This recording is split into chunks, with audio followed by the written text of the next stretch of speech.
One of the things that I always like to have is a tarp.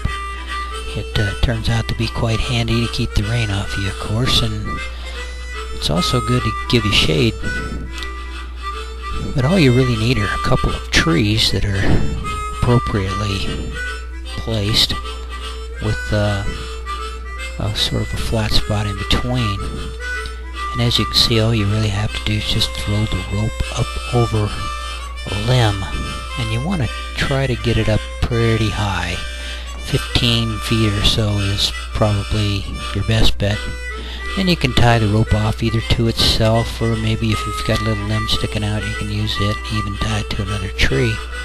You want to check it, make sure it's going to be strong enough for you, and then throw it over the other tree limb that you've selected, and leave it loose.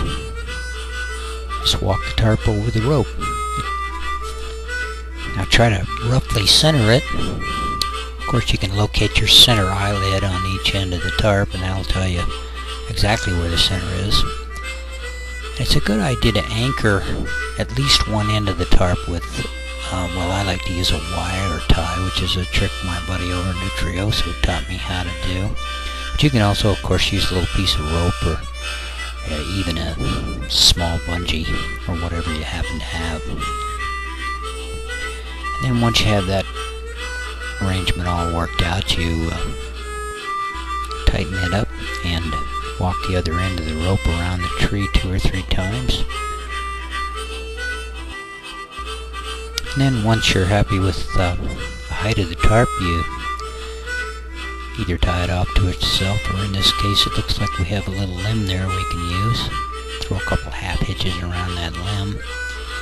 And be sure to coil up any extra rope you have and get it up out of the way so the kids don't play with it.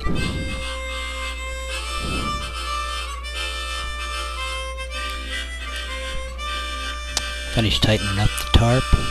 Now what I have here is a whole bag of tricks. This thing has poles and twine and rope and stakes and even a hammer for putting the stakes in. And what we're going to do is basically take some small twine or rope and put it at each corner and at least out in the middle, and you might even want to do more if you're going to get a lot of wind. As you can see, what I'm doing here is I'm not actually using the eyelid. Of course you can use the eyelid, but in this case I'm just kind of wrapping it around and then tying it off to itself. And what that does is it keeps you from pulling the eyelid out. Thus the eyelid is available for a pole. Now in this case I'm going to stake this corner down. I could also have taken it out there to that tree or bush or whatever there is available. Get creative, use what you have. I think that's the secret to this whole game. This whole thing took me about 30 minutes to set up. If you had some help, you should be able to do it in 15 pretty easy. Go camping.